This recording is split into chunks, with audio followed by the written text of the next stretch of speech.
ৰাইজক লৈহে গণতন্ত্ৰ এই কথাটো হাগ্ৰামা মহিলাৰী ডাঙৰীয়ে বুজি নাপাব তেনেকুৱাও মানুহ ওলাই কেতিয়াবা কেতিয়াবা নমিনেশ্যন দিয়ে অকলে যদি ইলেকশ্যনত জিকি আহে আৰণাই পাব নাপালে চেণ্ডেল পাব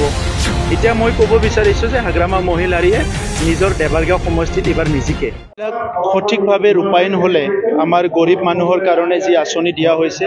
মহিলাসকলৰ কাৰণে যি আঁচনি দিয়া হৈছে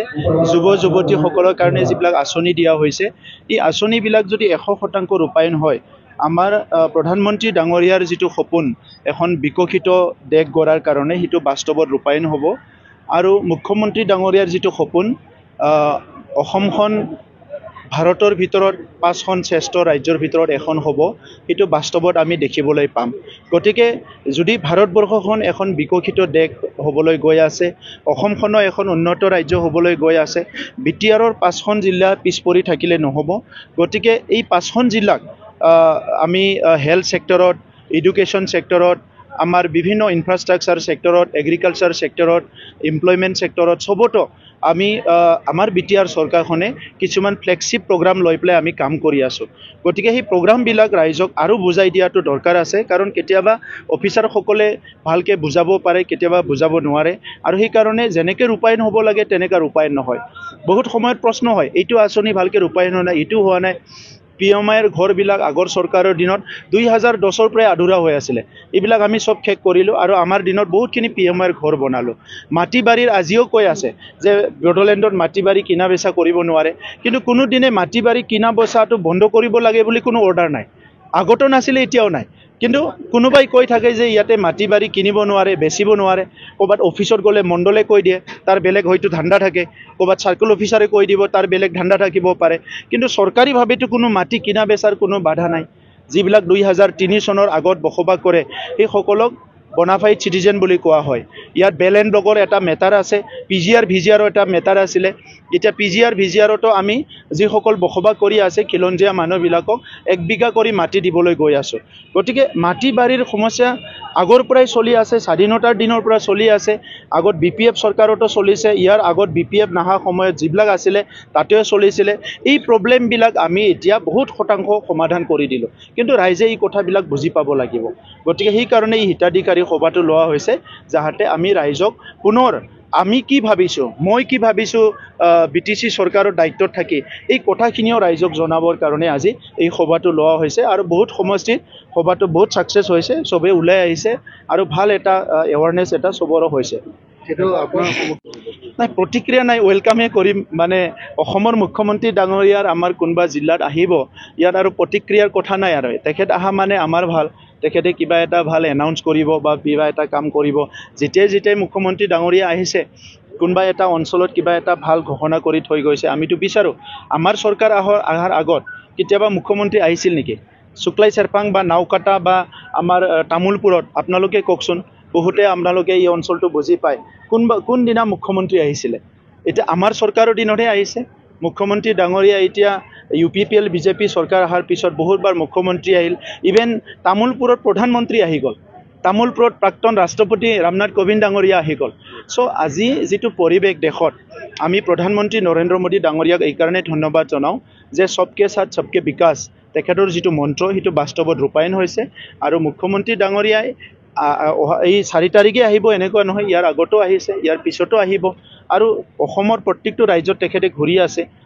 ডিষ্ট্ৰিক্টত ঘূৰি আছে আৰু এনেকৈ ঘূৰি থাকিলে তেখেতৰ এটা বাস্তৱ প্ৰতিযোগিতা আহিব তেতিয়া উন্নয়নৰ সিদ্ধান্তবিলাক সঠিক হ'ব অৰ্থনীতি মৃত্যু পাই অৱস্থা নহয় এতিয়া self help group cooperative society এইবিলাক বহুত এক্টিভ কৰা হৈছে আৰু বহুত আঁচনি দিয়া হৈছে আৰু আঁচনি দি এইবাৰ আমি বহি থকা নাই তেখেতসকলক ট্ৰেইনিং কৰা হৈছে এইকাৰণে লাহেকৈ কি হ'ল অসমত GDP বহুত বাঢ়ি গৈছে অসমত মানুহবিলাকে এতিয়া ইনকাম জেনেৰেশ্যনটো সবৰো লাহে বাঢ়ি গৈছে ইয়াৰ ভিতৰতে এটা সেকশন আছে যিসকলে খুব মানে লাষ্ট মেন বুলি কোৱা হয় অলপ দৰিদ্ৰ সীমাৰেখাৰ তলত সেই সকলকো এইবাৰ আমি চৰকাৰীভাৱে এটা ফ্লেগশ্বিপ প্ৰগ্ৰাম লৈছোঁ এইবিলাক অকল মানে অতি দৰিদ্ৰ মানুহক টাৰ্গেট কৰা হ'ব হাগ্ৰামা মহিলাই 5খন জিলাত মুখ্যমন্ত্ৰীয়ে পদাৰ্পণ কৰিব চাওক তেখেতৰ চিন্তাটো তেখেতে ক'ব তেখেতে ৰজা আছিলে আগতে তো ৰজাৰ কাৰণে তেখেতে প্ৰধানমন্ত্ৰীকো নালাগে মুখ্যমন্ত্ৰীকো নালাগে সেইকাৰণে 17 বছৰত মই ক'লোঁ 17 বছৰত কিমান ঘৰ বনালে PMIৰ ঘৰ বনাইছে কিমান 59,000 আৰু 4 বছৰত কিমান বলাৰো 2,92,000 17 বছৰত কিমান মাটি দিলে 1600 মানুহ আমি 17 বছৰত কিমান সমাধান কৰিলো 3,23,000 তো আজি হাগ্ৰামা মহিলাৰে উন্নয়ন কি বস্তু এইটো বুজিয়ে নাপায় তেখেতে উন্নয়ন মানে তেখেতৰ খেৰাই বাটো খেৰাই ৰিজৰ্ট বনাব লাগিব উন্নয়ন মানে তেখেতে MRM হস্পিটাল বনাইছে উন্নয়ন মানে তেখেতৰ নিজৰ বনাইছে বাকি কি বনাইছে দেখাই দিয়ক মোক খুদক আপোনালোকে উন্নয়ন কি কৰিছে 40টা সমষ্টিত 40টা অডিটৰিয়াম বনালো 4 বছৰত 12টা ষ্টেডিয়াম নিৰ্মাণ হৈ আছে EMMCL এর কোয়ার্টার হয়ে গল গুটিকেটা VCDC বাকি আছিল সব VCDC বনাই দিল 204খন নলেজ সেন্টার বনালো ভাৰতবৰ্ষৰ কতই নাই সব বহুত কথা কৈ শেষ কৰিব নোৱাৰে 18খন স্কুল ঠিক কৰিলো 18খন নহয় 1800খন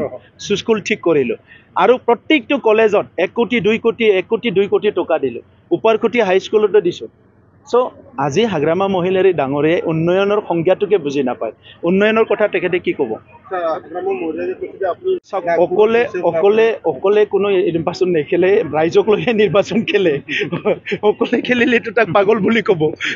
তেনেকুৱা মানুহ ওলাই কেতিয়াবা নমিনেশ্যন দিয়ে অকলে কিন্তু চাওক গণতন্ত্ৰটোৱে ৰাইজৰ কাৰণে ৰাইজক লৈহে গণতন্ত্ৰ এই কথাটো হাগ্ৰামা মহিলাৰে ডাঙৰে বুজি নাপাব কিয় কাৰণে ভাৰতবৰ্ষক মাদাৰ অফ ডেমক্ৰেসি বুলি কোৱা হয় এই কথাবিলাক বুজি নাপাব কালিতো দেখা পাই আছো তেখেতে কৈছে যদি ইলেকশ্যনত জিকি আহে আৰণাই পাব নাপালি চেণ্ডেল পাব নিজৰ ওয়াৰ্কাৰ বিলাক কৈ আছে ভাইৰাল হৈ আছে দেখা পাইছো মই তো তাৰ পিছত আপুনি কি হাগ্ৰামা মহিলাৰ নাম ল'বলৈ থাকিব আপোনালোকে তেখেতক জিয়াই ৰাখি কিবা ভাল পাইছে মইতো নাজানো বেলেগ এজন নাম লওক ভাল মানুহ এজনৰ নাম শুক্লাই চেৰপাঙৰ কোনবা ভাল মানুহ আছে যে তেখেতকে উঠাই লওক কিন্তু যিজন মানুহে নিজৰ সতীৰ্থক নিজৰ দলত জইন আহা মানুহক আমাৰ দাদা ভাই সকলক যে কৈ যে আপুনি জিকাই দিব পাৰিলে আৰণাই পাব হাৰিলে চেণ্ডেল পাব ইয়াকে আৰু কি অগণতান্ত্ৰিক মানে আনপাৰ্লিয়ামেণ্টাৰী লেংগুৱেজ আৰু কি আছে ইয়াতকে চৰম কথা পৃথিৱীত একোই হ'ব নোৱাৰে বিজেপি দখলত আছে আৰু BPF ইয়াত গণেশ প্ৰসাদে প্ৰচাৰ কৰি আছে গতিকে UPPL কোনো ধৰক কেণ্ডিডেট বৰ্তমানলৈ মোক দেখা পোৱা নাই এই ক্ষেত্ৰত কি ক'ব আপুনি এতিয়া UPPL মুখবিলাক আগত কৰা নাই পাৰ্টিটো আগত কৰি আছো আমি মানে পাৰ্টি হিচাপে আগুৱাই যাব বিচাৰিছো ব্যক্তি হিচাপে নহয় গতিকে ব্যক্তিটো আহিব কোনবা এজন ভাল মানুহজনকে ক্যান্ডিডেট দিয়া হ'ব ৰাইজে বিচৰা নিচিনা কিন্তু এতিয়া UPPL 40টা সমষ্টিত 445টা আমাৰ VCDCত আৰু 3200টা বুথত আমাৰ একদম সমানে কাম চলি আছে আগৰ শুক্লাই চেৰপাং নাই এতিয়া শুক্লাই চেৰপাং বহুত শক্তিশালী হৈ গল UPPL কোনে নাই হাগ্ৰামাইটো আমাক 1 নম্বৰত থাকে বুলিও ক'লেও আমাৰ কথা নাই আমি ইফালৰ পৰা ফাৰ্ষ্টত থাকিম হাগ্ৰামা ইফালৰ পৰা লাষ্টত হৈ যাব হাগ্ৰামা মহিলাৰ চাওক তেখেতৰ জাদুৰ লাঠি কোনবা দিনতে ভাঙি গৈছে তো হাগ্ৰামা মহিলাৰ ডাঙৰীয়াই আগৰ যিবিলাক কথা কৈছিলে এইবিলাক বাস্তৱত নাই এতিয়া মই ক'ব বিচাৰিছো যে হাগ্ৰামা মহিলাৰিয়ে নিজৰ দেবাৰগাঁও সমষ্টিত এবাৰ নিজিকে আপোনালোকে চাই থাকক দেবাৰগাঁও সমষ্টিত কোনো কাৰণত হাগ্ৰামা মহিলাৰি ডাঙৰ নিজিকে আৰু 40টা সমষ্টিৰ ভিতৰত কোনটো সমষ্টিত জিকিব তেখেত সকলে ক'ব নোৱাৰে এনে আবুল তাবুল কথাবিলাক বকি আছে সো তেনেকুৱাটো অৱস্থা নাই শুক্লাই চেৰপাঙতো নিজিকে মেল মিটিং বিলাক কৰিব পাৰে কিন্তু বাস্তৱত যেটো আমি চাই আছো যে UPPLৰ 2020ত পোৱা ভোট আৰু 2020ত আমাৰ যেটো বুথ কমিটি বিলাকৰ অৱস্থা আছিল আৰু 2025ত যেটো বুথ কমিটি আৰু আমাৰ কাৰ্যকৰ্তাৰ বিলাকৰ যেটো মনোবল আৰু ৰাইজৰ লগত যেনেকৈ কাম কৰিছে এটো বহুত আকাশ পাতাল ডিফাৰেন্স হৈছে প্ৰতিবাদটো মুকাবিলা কৰিব আমি বিচৰা নাই বা লাগে বুলিও আমি ভাবা নাই এটা ভাল প্ৰকল্প মুখ্যমন্ত্ৰী ডাঙৰীয়াই দিছে মই কৈছো আপোনালোকক যে আমি জন্মৰ পৰা তেনেকুৱা ডাঙৰ প্ৰকল্প ইতিয়াহে এনেকা ডাঙৰ প্ৰকল্প আহা দেখিবলৈ পাইছো গতিকে এই প্ৰকল্পটো ৰাইজৰ কাৰণে যত মানে আপোনাৰ 10,000তকৈ অধিক এমপ্লয়মেন্ট পাব তেনেকা প্ৰকল্প পোৱাটো ইমান সহজ নহয় গতিকে ইয়াত এখনহে গাঁও আৰু তাত 84 ফেমিলিয়ে প্ৰথমতে অলপ তেখেতসকলৰ সন্দেহ আছিল আৰু তেখেতসকলৰ লগত 3বাৰ আলোচনা কৰি 4বাৰ আলোচনা কৰি 4বাৰ কৈ মেপ ফলনি কৰা হৈছে ইয়াত কাৰো এক কথাও মাটি লোৱা হোৱা নাই বৰঞ্চ গাঁৱৰ ফালে আৰু 150 বিঘা মাটি কাটি দিয়া হৈছে এইটোকে মানে ৰাজনীতি কৰিবলৈ কিছুমান মানুহ ঘুমাই গল আৰু তেখেতসকলে ভাল পালে তাৰ মানে আমাৰ যুৱক যুৱতীসকলে স্থায়ীভাৱে সংস্থাপন পোৱাটো তেখেতসকলে নিবিচাৰে তেখেতসকলৰ অংকটো বেলেগ তো সেই কাৰণে আজি এইটো প্ৰবলেমটো হৈছে গতিকে সেইটো সবচে ডাঙৰ এটা আনফৰচুনেট কথা ষড়যন্ত্ৰ বুলি কৈ কি কৈ এইটোতো মই নাজানো কিন্তু কিবা এটা কৰিছে আৰু তেখেতসকলে